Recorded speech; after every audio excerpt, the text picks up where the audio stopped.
À l'automne 1978, Cheryl Bradshaw, originaire d'Arizona, est apparue dans l'émission à succès The Dating Game, diffusée depuis les années 60. L'émission mettait généralement en scène une femme célibataire qui discutait avec 3 célibataires masculins et en choisissait un pour sortir avec elle. Cheryl a choisi le premier célibataire, le photographe Rodney Alcala. Mais en le rencontrant en coulisses, Cheryl a compris que l'homme idéal qu'elle imaginait n'était pas le prince charmant auquel elle s'attendait. Elle l'a trouvé inquiétant et troublant, et a décidé de ne pas sortir avec lui. Cheryl ne savait pas à l'époque que son intuition à propos de Rodney Alcala lui avait probablement sauvé la vie. 1 an plus tard, il a été arrêté et condamné pour une série de meurtres horribles, et il est maintenant tristement célèbre sous le nom du tueur du dating game.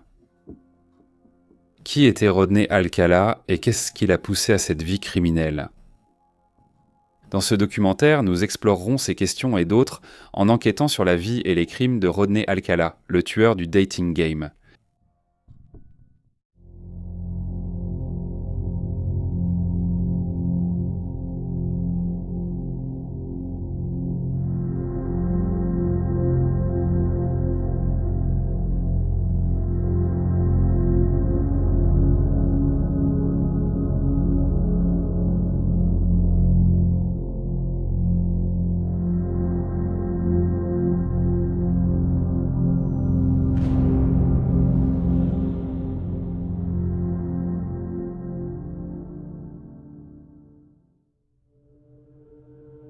Jeunesse.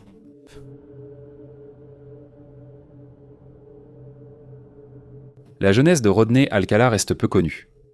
Alors que la plupart des tueurs en série dont nous avons parlé sur cette chaîne ont plusieurs biographes qui ont découvert une abondance d'informations sur leur enfance, les détails de la jeunesse de Rodney Alcala restent vagues. Rodney Alcala est ce qu'on est Rodrigo Jacques Alcala Bouquier, le 23 août 1943 à San Antonio, au Texas. Il était le 2e plus jeune des 4 enfants nés de Raúl Alcala Bouquier et Ana Maria Guter, tous 2 d'origine mexicano-américaine, et les frères et sœurs vivaient avec leurs parents et leur grand-mère maternelle. La famille habitait un quartier de classe moyenne, dans une maison de 4 chambres où Rodney Alcala avait sa propre chambre. En 1953, la famille a déménagé au Mexique, car la grand-mère de Rodney Alcala était tombée malade, et ses parents voulaient qu'elle passe ses derniers jours dans la maison où elle avait grandi, entourée de sa famille. En 1954, Raúl a abandonné la famille. La même année, Rodney Alcala, alors âgé de 11 ans, a déménagé avec sa mère et ses 2 sœurs à Los Angeles. Enfant, Rodney Alcala a fréquenté diverses écoles privées. Il était considéré comme un enfant doué sur le plan académique, et sa famille soutenait ses études. Bien que l'on sache peu de choses sur ses amis à cette époque, Rodney Alcala aurait été un élève relativement populaire, et d'après les rares détails disponibles, il n'était pas ostracisé par ses camarades, ni connu pour adopter des comportements étranges, antisociaux ou agressifs. Adolescent, il faisait partie du comité de l'annuaire et des équipes d'athlétisme et de cross-country. Il a obtenu son diplôme du lycée Montebello en 1960. En 1961, à l'âge de 17 ans, Alcala a rejoint l'armée de terre américaine en Caroline du Nord. 1 an plus tard, son père est décédé. Bien que Raúl ait quitté la famille et se soit remarié, l'enfant est resté proche de lui et a assisté à ses funérailles. Ensuite, Alcala a continué à servir dans l'armée. Son commandant a noté qu'il était manipulateur et vindicatif. Il désobéissait souvent et supportait clairement mal les figures d'autorité dont il rejetait le pouvoir et auxquelles il résistait. Alors qu'il était commis, il a été sanctionné pour agression sur de jeunes femmes. 3 ans plus tard, en 1964, il aurait souffert d'une dépression nerveuse, ce qui l'a amené à abandonner son poste militaire et à faire de l'autostop de Fort Bragg jusqu'à la résidence de sa mère. À la suite de ce comportement, un psychiatre militaire a diagnostiqué à Alcala un trouble de la personnalité antisociale, et il a été découvert que son QI était légèrement supérieur à la moyenne, à 135. Il a ensuite été réformé pour raisons médicales. Après avoir quitté l'armée, Alcala a intégré l'école des beaux-arts de l'Université de Californie à Los Angeles, où il a obtenu son Bachelor of Fine Arts en 1968. Il a ensuite étudié le cinéma à New York University.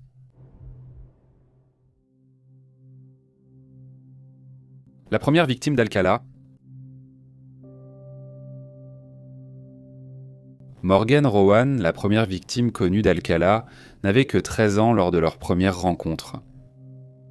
Pendant des décennies, on a cru qu'Alcala avait attaqué pour la première fois à l'automne 1968. Mais après sa mort, en 2021, une femme de 68 ans s'est manifestée pour raconter son expérience à Steve Hodel, un détective retraité du LAPD et l'un des premiers enquêteurs de l'affaire Alcala. Les détails de l'expérience de Morgan ont depuis été confirmés et corroborés par les autorités. À l'âge de 13 ans, Morgan a remarqué qu'elle paraissait plusieurs années plus jeune, ressemblant davantage à une enfant de 10 ans qu'à quelqu'un qui entrait dans l'adolescence. Elle et son amie, qu'elle décrivait comme une vraie petite rebelle, passèrent leur temps à fréquenter Hollywood, et à l'extérieur du Hullabaloo Club, elles ont rencontré 2 hommes plus âgés. Peu après, l'amie de Morgan est partie avec des amis, laissant la jeune fille de 13 ans seule avec 2 adultes, dont un qu'elle connaissait déjà. Elle le décrivait comme beau, avec un sourire éclatant et des cheveux épais et ondulés.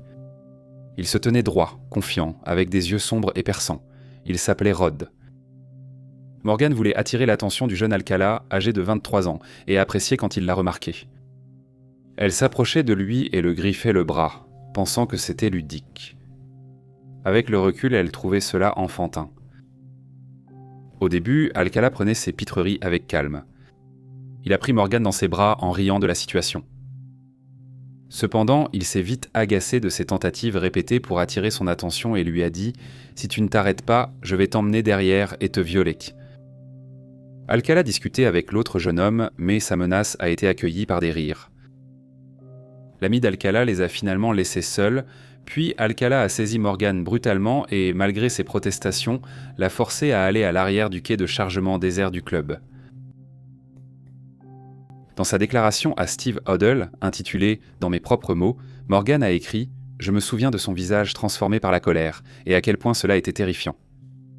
Je me rappelle la douleur de sa poigne, et que mes pieds touchaient à peine le sol.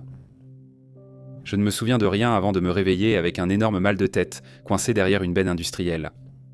J'étais habillé, la bouche en sang, et j'avais une énorme bosse sur la tête, et ma tête saignait abondamment. » Morgan a vérifié qu'Alcala était parti, puis a couru au club et expliqué la situation au propriétaire. La femme du propriétaire a aidé à nettoyer la jeune fille et lui a posé davantage de questions sur ce qui s'était passé. Morgan n'a pas subi d'agression sexuelle, mais a été violemment attaquée physiquement. Elle ne voulait pas que la police soit appelée et n'a jamais tout avoué à ses parents, car elle avait peur qu'ils lui interdisent de retourner au club. On lui a assuré qu'Alcala serait banni à vie du club. Morgan apercevait Alcala brièvement au cours des années suivantes. Chaque fois qu'elle le voyait, elle évitait soigneusement la zone jusqu'à ce qu'il soit parti. Ce n'est qu'à l'âge de 16 ans qu'elle le rencontra à nouveau, 5 jours avant de quitter la Californie pour s'installer à New York avec sa famille. Elle a passé ses derniers jours en Californie à traîner avec ses amis sur le Sunset Strip, lorsqu'un jour Alcala est apparu. Il l'a suivie dans la foule d'un club, s'excusant pour son comportement passé, se rappelant qu'il ne voulait pas qu'elle parte en le détestant. Elle a accepté ses excuses, espérant qu'il la laisserait tranquille, mais Alcala persistait. Plus tard dans la nuit, les amis de Morgan lui ont dit qu'ils allaient en tie-up. Elle les a tous suivis dans une voiture, et le dernier à entrer dans le véhicule était Alcala. Malheureusement, les amis de Morgan n'étaient pas très sensibles à sa détresse, et alors que la voiture s'engageait dans la circulation, elle s'est rendue compte qu'il était trop tard pour sortir.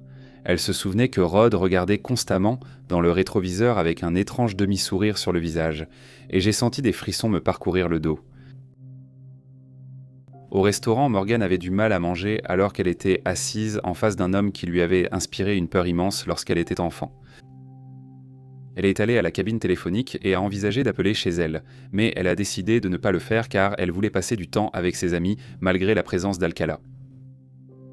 Au lieu de ramener le groupe sur le strip après, Alcala a emmené tout le monde chez lui en promettant de la marijuana. Dans la résidence, la fête battait déjà son plein. Morgan s'est d'abord assise dehors, mais une amie l'a convaincue d'entrer. Plus tard, alors qu'elle faisait les 100 pas à l'intérieur en attendant ses amis pour partir ensemble, Alcala est apparu près de Morgan, lui a saisi le bras et l'a entraîné par une porte voisine. Il l'a poussée dans la chambre, étrangement sécurisée par une barre métallique, où Morgan a subi une nouvelle agression violente. Elle se souvient, son visage en colère si près du sien, son souffle chaud et ses yeux brûlants, pleins de haine et de mal, sont restés gravés dans ses cauchemars pour toute sa vie. Une vie dont j'étais sûr de ne jamais profiter. Alors que les mains d'Alcala se resserraient autour de la gorge de Morgan, ses amis de l'autre côté de la porte remarquèrent qu'elle avait disparu. And suspected that she hadn't gone willingly. Guidé par d'autres invités vers la porte de la chambre d'Alcala, le groupe s'est mis à crier et à frapper. Alcala, 26 ans, les ignora jusqu'à l'arrêt des coups à la porte. Alors que Morgan perdait espoir, une vitre se brisa à proximité. Ses amis avaient brisé la fenêtre de la chambre. Alcala s'est simplement levé et a déverrouillé la porte de sa chambre. Debout là, nu à partir de la taille, avec une chemise couverte de sang, il a ordonné aux autres adolescents de l'emmener, en parlant de Morgan. Elle et ses deux amis ont fui la maison et se sont cachés dans une ruelle voisine par peur d'être suivis. Un ami lui a donné sa chemise à porter pendant que l'autre essayait de défaire le nœud du foulard qui liait ses poignets ensemble. Selon Morgan, Alcala a tenté de retrouver les adolescents après leur départ. Il se cachait dès qu'il voyait un soleil des phares, jusqu'à ce que Morgan se place devant la voiture d'un inconnu et le supplie de les aider à quitter les lieux. La police négligeait alors le récit de Morgan. Les kits de prélèvement en cas de viol n'existaient pas en 1968, et les autorités considéraient en grande partie que les victimes étaient responsables de ce qui leur était arrivé. Bien qu'elle fût encore enfant, les autorités n'ont pas informé les parents de Morgan.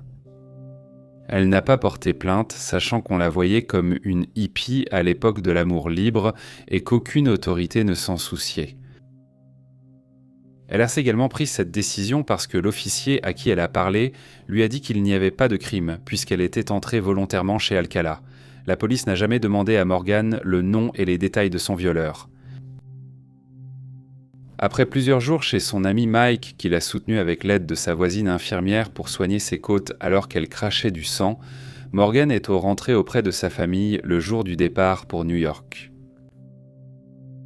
Elle a expliqué à ses parents s'être blessée lorsque la voiture s'est arrêtée brusquement. Il semble...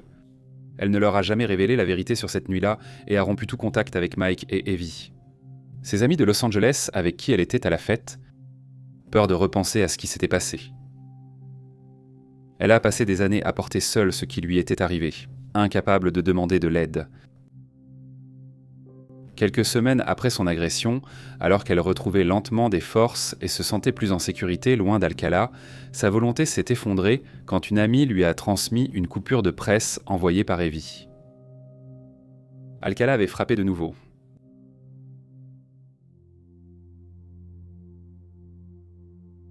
Tali Shapiro. Avant que Morgan Rowan ne se manifeste, on croyait que Tali Shapiro, 8 ans, était la première victime d'Alcala.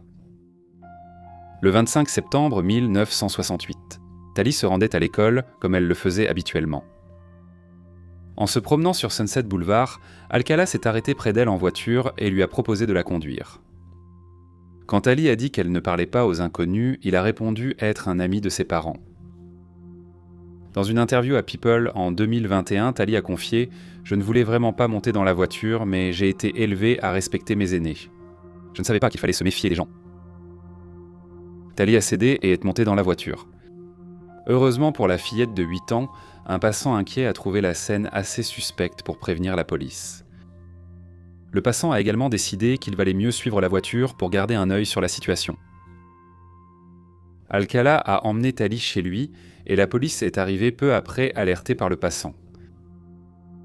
L'officier du LAPD Chris Camoscio, retraité depuis longtemps, avait reçu l'appel. Il a ensuite témoigné qu'Alcala n'a pas ouvert la porte tout de suite, et ce n'est que lorsque Chris a menacé de défoncer la porte qu'Alcala a ouvert une fenêtre latérale et a affirmé qu'il prenait une douche. Chris a ignoré cela et a défoncé la porte.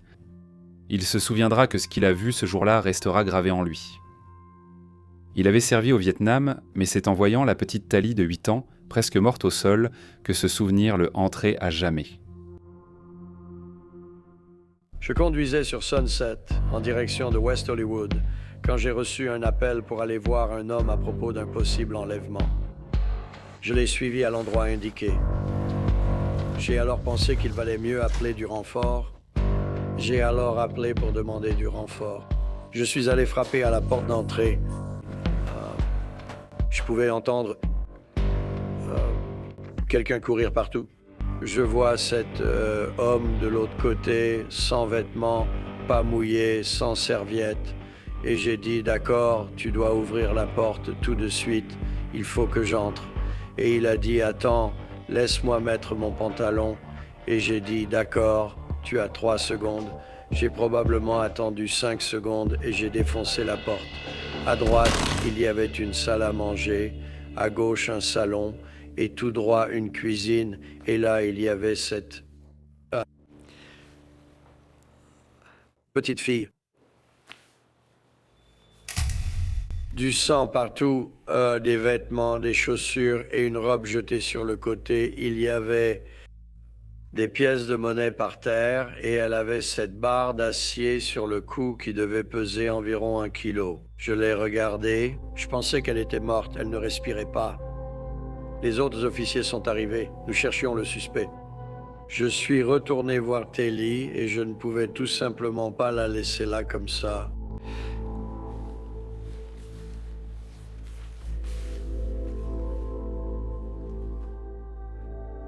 En revenant dans la cuisine, elle a commencé à s'étouffer.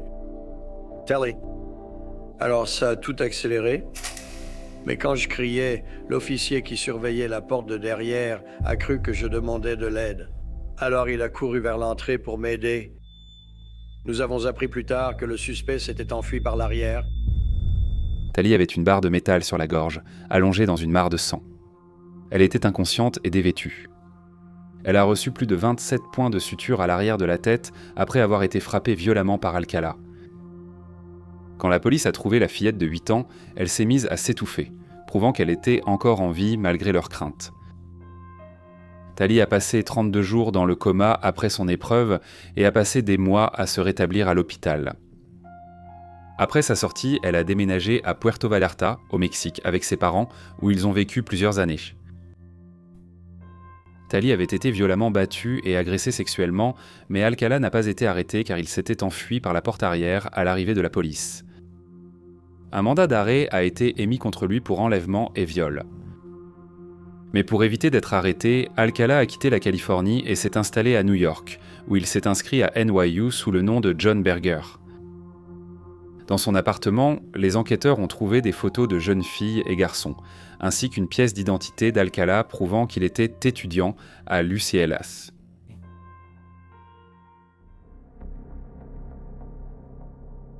Le court séjour d'Alcala à New York. En 1971, 2 ans après les attaques contre Tali Shapiro et Morgan Rowan, Alcala vivait toujours à New York sans être inquiété, sans que les enquêteurs ne sachent où il se trouvait. Cette année-là, il a travaillé comme conseiller au New Hampshire Arts Camp for Children. Après son évasion, le FBI a ajouté Alcala à sa liste des 10 fugitifs les plus recherchés. Selon l'enquêteur initial, Steve Odell, la police a dit au FBI qu'il était probable qu'il recommence et qu'ils devaient l'arrêter avant qu'il ne le fasse. Les enquêteurs de la police sont allés parler à ses professeurs à l'UCLA et des rumeurs circulaient selon lesquelles Alcala s'était enfui au Canada, au Mexique et même en Europe, mais ils n'ont trouvé aucune piste. Son professeur l'a décrit comme incapable de faire du mal à une mouche. Odell a ajouté qu'il en était convaincu, comme beaucoup d'autres. Pendant son séjour à New York, les crimes d'Alcala ont commencé à s'intensifier. Ses victimes ne parvenaient plus à s'échapper. Il a finalement commis son premier meurtre. Le 12 juillet 1971, Cornelia Michael Crillet, une hôtesse de l'air de 23 ans travaillant pour Trans World Airlines, a été retrouvée assassinée dans son appartement à Manhattan. Elle a subi une agression sexuelle avant d'être étranglée avec ses bas en nylon. Les enquêteurs pensent les deux se sont rencontrés quand Cornelia a emménagé dans son nouvel appartement, acceptant peut-être l'aide d'Alcala pour déplacer des meubles. Son meurtre est resté non résolu jusqu'en 2011. En août 1971, un avancée enfin obtenue par les enquêteurs. 2 filles du camp artistique du New Hampshire où travaillait Alcala étaient allées poster des lettres. Sur le point de quitter le bureau de poste, une forte averse a éclaté, alors elles ont préféré attendre. Pour passer le temps, elles ont consulté le panneau affichant la liste des personnes les plus recherchées par le FBI. Elles ont été surprises de voir que la police recherchait un homme nommé Rodney Alcala, dont la photo ressemblait étrangement à leur moniteur de camp, M. Berger.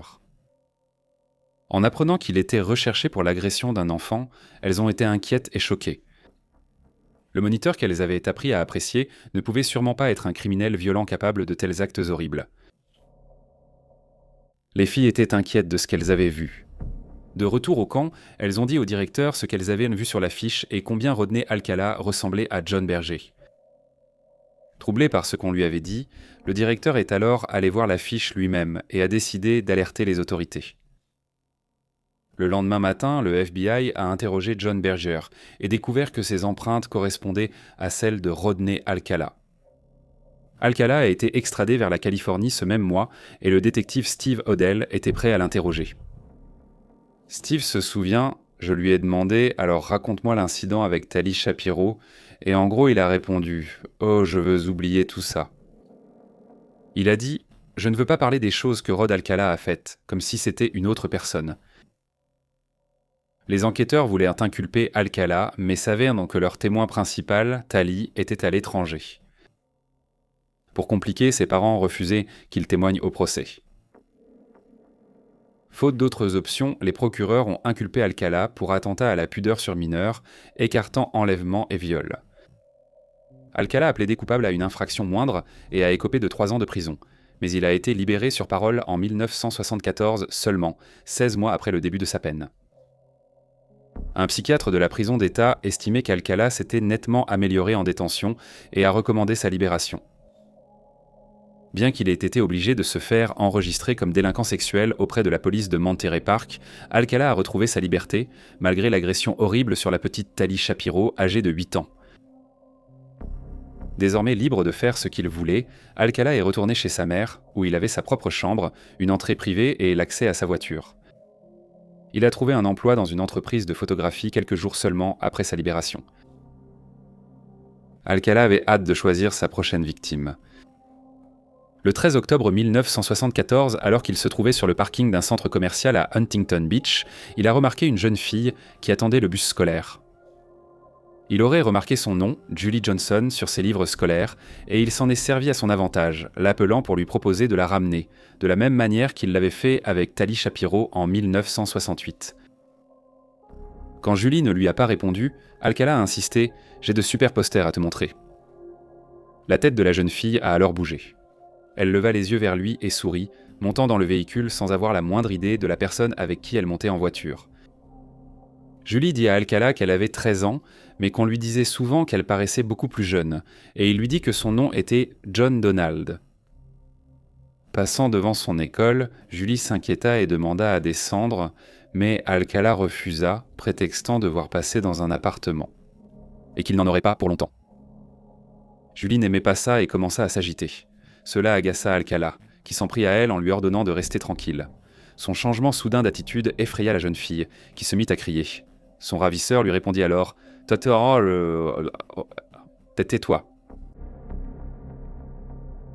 Julie tenta de quitter le véhicule à nouveau, alors Alcala lui attrapa le bras pour l'en empêcher.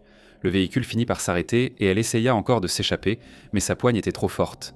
La tenant fermement, Alcala la tira hors de la voiture avec lui et l'emmena dans un endroit isolé à Huntington Beach. Contraignant Julie à s'asseoir sur un rocher, Alcala alluma un joint et la força à le fumer. Elle accepta seulement de le prendre parce qu'elle était terrifiée à l'idée de ce qu'il pourrait faire si elle refusait. En lui rendant, elle le fit tomber exprès pour profiter du moment où son ravisseur se pencherait pour ramasser l'objet et s'enfuir. Mais Alcala était trop fort et rapide. Il attrapa immédiatement Julie, la tira vers lui et l'embrassa de façon troublante. Heureusement pour Julie, elle fut sauvée d'une agression supplémentaire par un garde du parc qui aperçut les deux et pensa qu'ils étaient des fauteurs de troubles. Il sentit une odeur de marijuana en s'approchant et surprit Alcala en lui demandant ce qu'il faisait. Alcala mentit, affirmant que le duo faisait une pause après une randonnée, mais Julie déclara qu'elle avait été forcée de venir à la plage et voulait rentrer chez elle. Alcala fut menotté, arrêté, puis, avec Julie, conduit en voiture au poste de police le plus proche. Julie raconta son histoire tandis qu'Alcala tenta d'expliquer que lui, un homme de 31 ans, était simplement ami avec la jeune fille de 13 ans et que la marijuana lui appartenait à elle. Malheureusement, en raison des préjugés et de l'époque, les policiers n'étaient là pas totalement convaincus par l'une ou l'autre version et décidèrent de faire des vérifications d'antécédents sur les deux personnes. Ils découvrirent immédiatement qu'Alcala était un libéré conditionnel qui avait purgé une peine pour avoir agressé sexuellement un enfant, alors ils l'inculpèrent pour enlèvement et violation de sa liberté conditionnelle. Le 26 décembre 1974, Alcala a été condamné pour avoir violé sa libération conditionnelle et fourni de la drogue à un mineur. Il a écopé de 2 ans et demi de prison et a été renvoyé en détention, là où il devait rester. S'il avait été enfermé à vie, nous ne connaîtrions pas aujourd'hui son nom parmi les tueurs en série les plus prolifiques d'Amérique.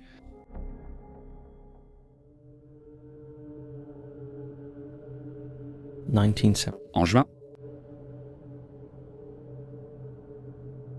En 1977, Alcala a de nouveau été examiné en vue d'une libération conditionnelle et, comme précédemment, a été jugé apte à être libéré et réintégré dans la société. Il devait seulement se présenter chaque semaine à son agent de probation. Comme en 1974, Alcala a rapidement retrouvé un emploi, cette fois comme typographe au Los Angeles Times.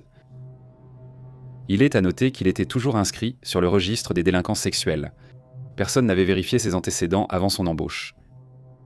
Steve Odell a plus tard décrit Alcala dans la déclaration suivante : « Son excitation vient de traquer sa proie, de la capturer, de la torturer, de lui faire du mal. C'est un sadique hors pair. Ce qu'il a appris en prison, c'est « Je ne vais pas laisser mes victimes en vie ». Il apparaît que d'autres que les employeurs ne se souciaient pas du passé criminel d'Alcala. Après sa sortie de prison, il a été autorisé à aller à New York, bien qu'il soit récidiviste et considéré comme un risque de fuite. Les enquêteurs du NYPD pensent qu'Alcala était responsable de la mort d'Ellen Jane Hoover, une jeune femme de 23 ans dont les restes ont été découverts à North Tarrytown. Diplômée du Beaver College en Pennsylvanie, Ellen s'était spécialisée en biologie et avait une mineure en musique. À l'été 1977, elle résidait à Manhattan, et le 13 juillet, on l'a vue en train de parler avec un homme grand et mince, portant une queue de cheval, devant son immeuble. Elle a dit à son petit ami qui les avait vus que l'homme était photographe. 2 jours après, Ellen devait voir ce soi-disant photographe. Le lendemain, ses parents, inquiets, ont prévenu les autorités, ne parvenant pas à la joindre. Des agents du NYPD ont visité l'appartement d'Ellen sans y trouver la jeune femme de 23 ans. Son domicile ne portait aucune trace d'effraction, mais ils ont trouvé son journal qui disait que le 15 juillet, elle devait voir un photographe nommé John Berger. Un détective privé engagé par la famille n'a pas réussi à retrouver la trace de John Berger, même lorsqu'une récompense de $100 000 a été offerte par ses parents. À l'époque, aucune trace d'Ellen ni de John Berger n'a été retrouvée. Pendant ce temps, Alcala est retourné en Californie où il a obtenu un emploi au Allied Times. Un informateur anonyme a indiqué au FBI qu'Alcala avait été arrêté en 1974 alors qu'il utilisait le nom de John Berger. Ils ont ensuite interrogé Alcala à Los Angeles concernant la disparition d'Ellen. Bien qu'Alcala ait reconnu la connaître, il a dit ignorer où elle était. Les enquêteurs ne pouvaient pas procéder à une arrestation à l'époque car ils n'avaient pas de corps. Près d'1 an après sa disparition, les restes squelettiques d'Ellen Hoover ont été découverts dans une tombe peu profonde à North Tarrytown, sur le domaine Rockefeller, comté de Westchester. Ces bijoux ainsi que les dossiers dentaires ont confirmé l'identification. L'un des détectives chargés de l'affaire d'Ellen avait reçu un appel d'un informateur anonyme qui expliquait que Rodney Alcala appréciait particulièrement un endroit au nord de la ville. Après 24 visites, les enquêteurs ont trouvé une culotte de femme ainsi qu'un soutien-gorge. En poursuivant leurs recherches, ils ont trouvé les restes d'Ellen, juste après l'annonce de la découverte. Une autre jeune femme, qui rêvait de devenir mannequin, a raconté aux enquêteurs qu'un photographe nommé John Berger avait pris des photos d'elle dans la même zone où le corps avait été retrouvé. De retour à Los Angeles, Alcala évitait en général les ennuis judiciaires. Il a brièvement été interrogé dans l'affaire de l'étrangleur des collines, mais les enquêteurs l'ont écarté comme suspect. Cependant, il a été arrêté et a écopé d'une courte peine pour possession de marijuana. Alcala exerçait aussi la photographie pendant son emploi au Los Angeles Times.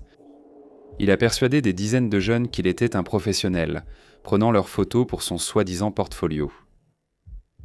Un collègue racontera plus tard les fois où Alcala montrait son travail à ses collègues. Elle a déclaré « Je trouvais ça bizarre, mais j'étais jeune, je ne savais rien. Quand j'ai demandé pourquoi il prenait des photos, il a dit que leur mère lui avait demandé de les prendre. Je me souviens que les filles étaient nues. » Une autre femme qui avait posé pour Alcala s'est également souvenue qu'il disait être un professionnel, donc dans ma tête, j'étais mannequin pour lui. Elle a dit que son portfolio avait de nombreuses photos de garçons adolescents nus. Il a été rapporté que de nombreuses photos retrouvées plus tard dans son portfolio étaient sexuellement explicites, tandis qu'un grand nombre des personnes présentes sur ces clichés restent encore non identifiées. Les enquêteurs ont exprimé leur inquiétude quant au fait que certaines de ces personnes soient devenues des victimes d'Alcala. Le 9 novembre 1977, Alcala a ôté la vie de sa prochaine victime, Jill Terry Barcombe, une jeune fille de 18 ans originaire de Oneida, dans l'État de New York, qui ambitionnait de devenir infirmière. Elle avait initialement fugué de chez elle en octobre de cette année-là, informant sa famille de sa décision par un appel téléphonique une semaine plus tard. Elle leur a dit qu'elle était avec ses amis en Californie, et qu'elle aimait tellement l'endroit qu'elle avait décidé d'y rester alors que ses amis étaient rentrés à New York. Le corps de Jill a été retrouvé le 10 novembre, un jour après la dernière fois qu'elle a été vue en vie.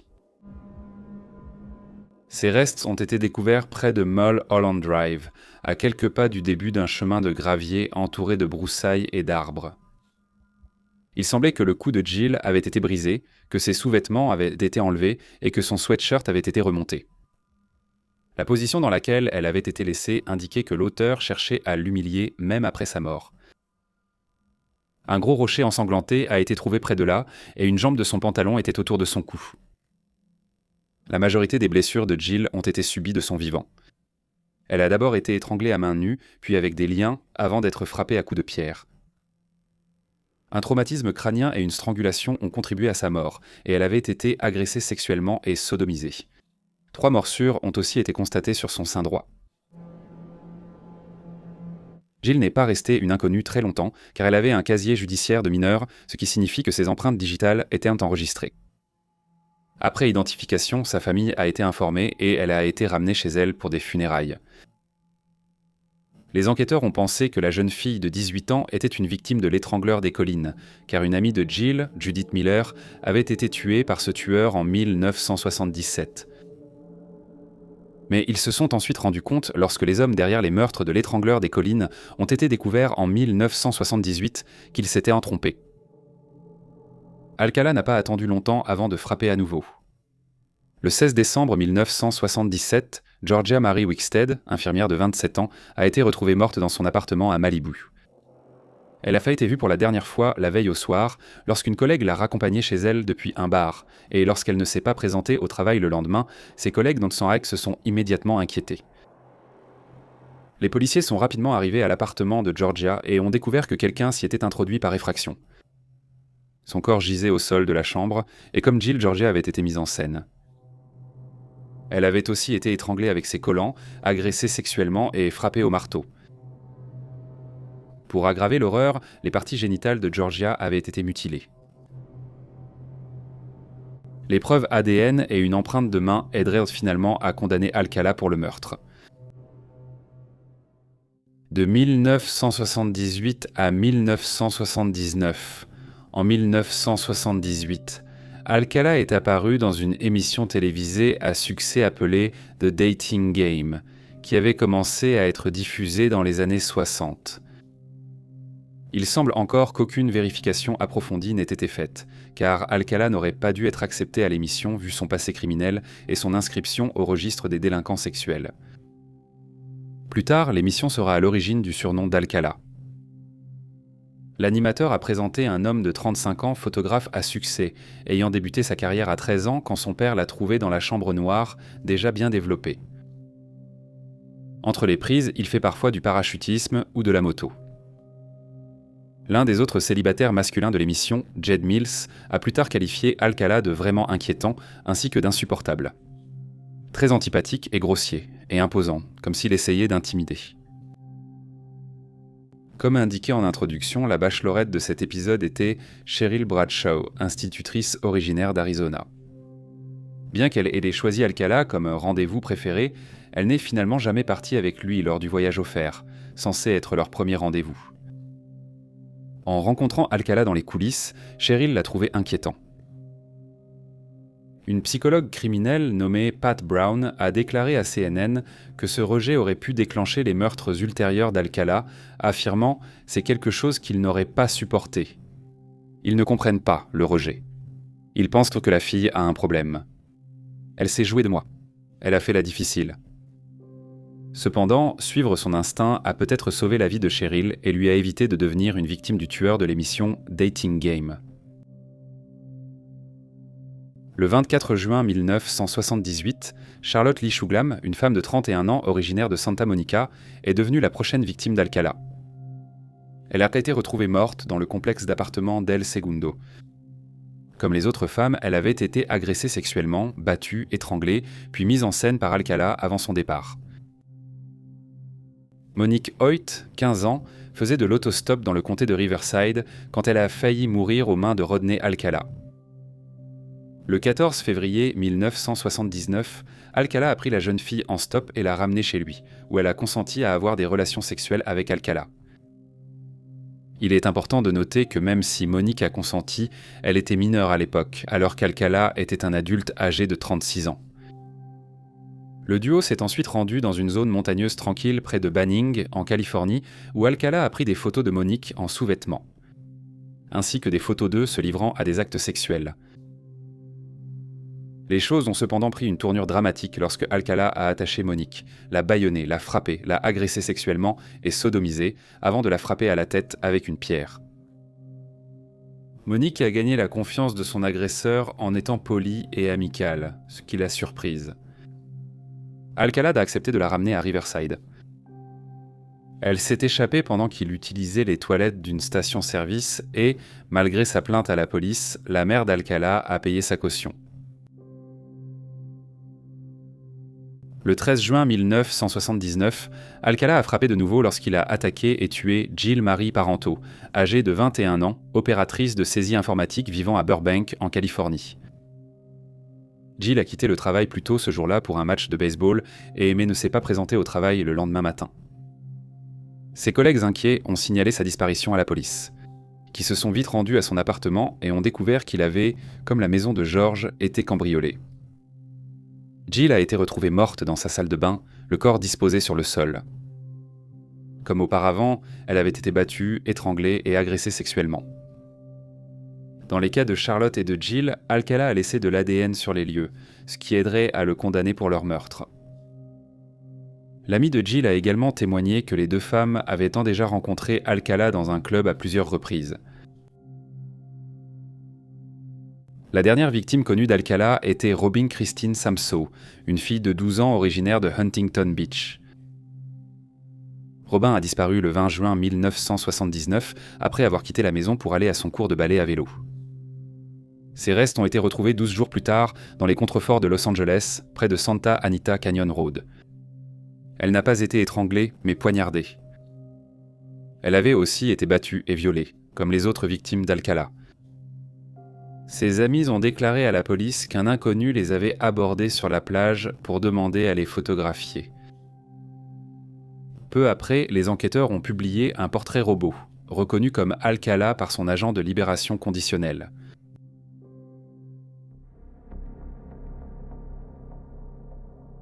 Arrestation, procès et mort. Rodney Alcala a été arrêté le 24 juillet 1979, après le meurtre de Robin Samsoy, âgé de 12 ans. Selon les témoignages, son arrestation a été une totale surprise pour lui. Le mandat d'arrêt lui a été signifié à 7 heures alors qu'il était chez sa mère, allongé nu dans son lit. Il a été mis en garde à vue avec une caution de $250 000. C'est ici, dans la maison de la mère d'Alcala, qu'un reçu pour un box de stockage à Seattle a été découvert. Les enquêteurs y ont retrouvé les boucles d'oreilles de Robin ainsi que des boîtes contenant plus de 1700 photographies, d'autres bijoux et un porte-monnaie rouge. Alcala a été inculpé d'enlèvement, d'actes obscènes ou lascifs sur un enfant, ainsi que de meurtre et de vol. Il a plaidé non coupable à toutes les charges et a ensuite été détenu sans possibilité de libération sous caution. En février 1980, Alcala a finalement été jugé. Le jury a mis 4 heures à rendre son verdict, coupable. Il a été condamné à mort pour le meurtre de Robbins, mais cette décision a finalement été annulée par la Cour suprême de Californie car les jurés avaient été informés à tort de ses précédentes infractions sexuelles. En 1986, après qu'un second procès ait eu lieu, il aurait été presque identique au premier procès. Sauf que le casier judiciaire d'Alcala n'a pas été mentionné. Alcala a de nouveau été condamné. Une fois de plus, il a été condamné à mort. En 2001, formation de la Cour d'appel du 9e circuit a annulé cette seconde condamnation. Cela s'expliquait en partie par le fait qu'un témoin n'avait pas pu appuyer l'argument d'Alcala selon lequel le garde forestier ayant découvert le corps de Robin aurait été hypnotisé par les enquêteurs, selon La Weekly.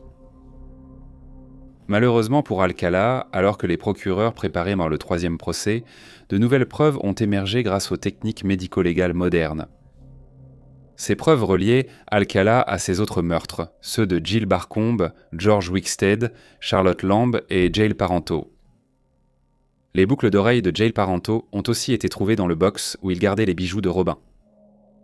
Ces nouveaux liens ont permis à l'accusation d'engager une procédure où Alcala serait aussi inculpé pour les meurtres de ses autres victimes et celui de Robin.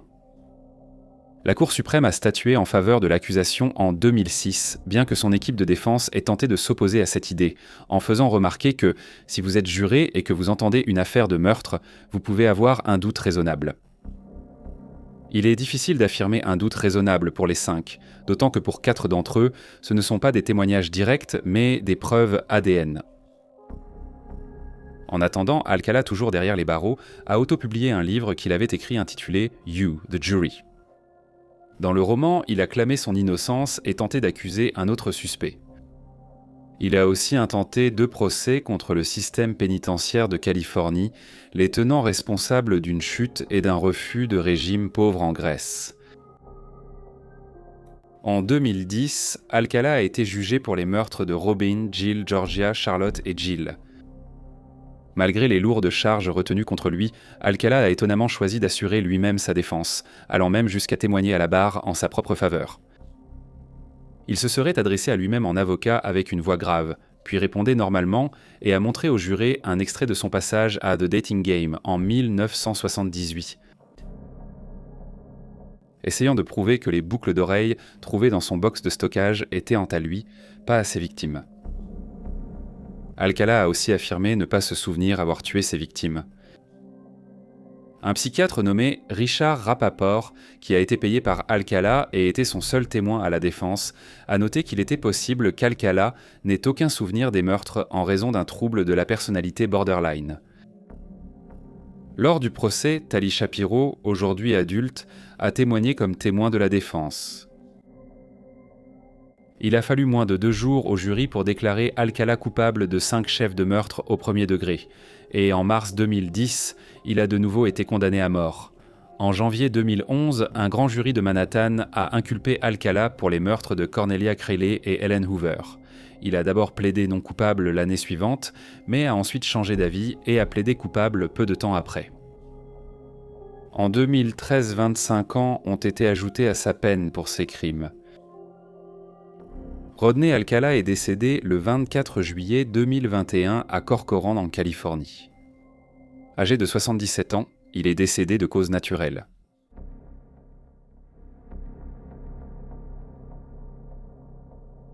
Depuis le procès d'Alcala en 2010, les autorités de New York et de Californie soupçonnent que le tueur en série était responsable de bien plus de crimes que ceux pour lesquels il a été inculpé. En mars de cette année-là, la police de New York et de Huntington Beach a diffusé 120 photos issues du portfolio et de la collection personnelle d'images d'Alcala.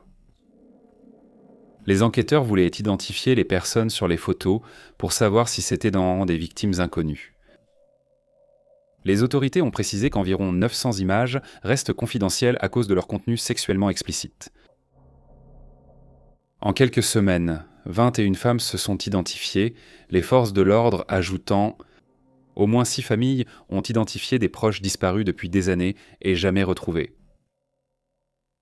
En 2013, une photo de Christine Thornton, âgée de 28 ans, a été reconnue par un membre de sa famille.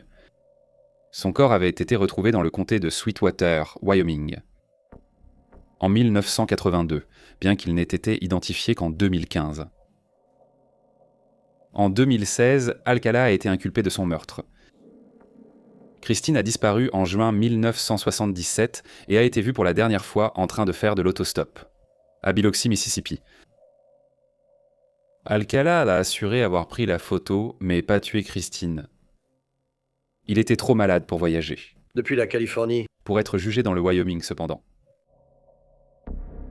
En 2010, Alcala a été considéré comme une personne susceptible d'intéresser l'enquête dans plusieurs meurtres non résolus dans l'État de Washington. Les enquêteurs de Seattle pensent qu'il pourrait être impliqué dans la mort d'une jeune femme et de 2 adolescentes. Sherrianne Greenman n'avait que 20 ans lorsqu'elle a disparu le 14 septembre 1976 à Waterville, dans l'État de Washington. Libérée récemment de la prison du comté de Douglas, elle n'a été officiellement signalée disparue qu'en 2004, Antoinette Tony Jean Whitaker, 13 ans, a disparu le 9 juillet 1977. Son corps a été retrouvé une semaine plus tard, entièrement vêtu et mis en scène à Lake City, Seattle. Aucune preuve d'agression sexuelle, elle avait été poignardée à mort. Puis, le 17 février 1978, le corps de Joyce Francine Gaunt, âgée de 17 ans, a été découvert à Stud Park, Seattle. Elle était nue et son crâne avait été écrasé. Elle avait été battue, étranglée et agressée sexuellement. Joyce avait un trouble du développement et vivait dans un foyer d'accueil au moment de sa disparition. Elle avait quitté la maison la veille pour rencontrer un homme inconnu à Seward Park. En mars 2011, les autorités du comté de Marin, Californie, ont affirmé qu'Alcala avait tué Pamela Jean Lamson, 19 ans disparue après être allée à Fisherman's Wharf rencontrer un photographe. Pamela a été tuée le 9 octobre 1977 et son corps retrouvé dans le comté de Marin, près d'un sentier de randonnée. Elle était dévêtue et avait été violemment battue. Bien qu'il n'y ait eu aucun ADN exploitable ni aucune empreinte digitale disponible, les enquêteurs croient fermement qu'Alcala était responsable du crime, même s'ils n'ont pas pu l'inculper. Ils ont estimé les preuves suffisantes pour les convaincre de sa culpabilité. Rodney Alcala compte parmi les tueurs les plus cruels d'Amérique. Nous ne saurons probablement jamais combien de femmes et d'enfants il a fait souffrir au cours de sa vie. Des dizaines de victimes pourraient rester non identifiées, sans lien connu avec l'homme responsable de leur mort. Il est également tout à fait possible qu'il y ait d'autres victimes d'agressions sexuelles qui, comme Morgan Rowan, aient simplement voulu continuer leur vie plutôt que d'essayer de trouver justice dans un système qui, bien souvent, semble conçu pour aller contre elles. Certains pensent qu'Alcala serait responsable de jusqu'à 130 agressions et meurtres. Vu la brutalité d'Alcala, ce chiffre ne paraît même pas si invraisemblable. Bien qu'il ait été diagnostiqué d'un trouble de la personnalité antisociale à 20 ans, il aurait pu commettre des crimes plus tôt et probablement faire du mal à d'autres jeunes filles et femmes avant les agressions de 1968 sur Morgan Rowan et Tali Shapiro. L'accusation a affirmé qu'Alcala jouait avec ses victimes avant leur mort, les étranglant souvent jusqu'à ce qu'elles perdent connaissance, Les réanimant. Et les étranglant à nouveau. Il répétait ce processus de nombreuses fois avant de finalement leur ôter la vie. Il est difficile de croire que ce désir de provoquer une telle souffrance soit apparu de nulle part, mais il est tout aussi difficile de dire d'où il vient. De nombreuses photos d'Alcala publiées par la police sont toujours en ligne, et les enquêteurs recherchent encore des informations sur les personnes qui y figurent. Nous laisserons un lien vers un article d'ABC News de 2020 et un contenant les photographies et les coordonnées de la police. Merci de nous avoir suivis. Nous apportons tout notre soutien aux victimes des crimes de Rodney Alcala.